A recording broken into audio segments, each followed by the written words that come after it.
Mana bolachalarni ko'ryapsizlarmi? Mana shu bolachalarning onasi rak kasali bo'lgan, mana turibdilar. Uylarni o'zlarining ahvolini ko'ryapsizlar. Onajon, siz kim bo'lasiz? Qo'shnisi bo'laman. Faqat qo'shni qarindoshchiligingiz? Yo'q. Qo'shni, mana shu yon qo'shni menga Saxovat ishi insonlar o'zi yordam beringlar.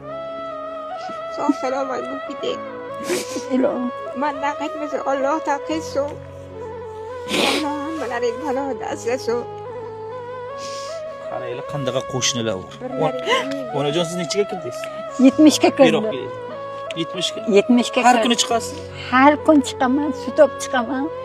Kirini yuvib beraman. Mana shu onaxonimizni ham duo qilinglar, ilohim yuzlarga kirsin. Kirlarni yuvib beraman, bilan ovqatni cho'miltirib qo'yaman bir mahalda. Shu videoni iloji boricha tarqating. Qo'llaringdan kelgancha. Men uchun, mana shu yosh go'daklar uchun qaranglar turishini. Yo'q. Onasini qaranglar, hech kim yo'q onasi. Bitta turmush o'rtog'i ishlaydi.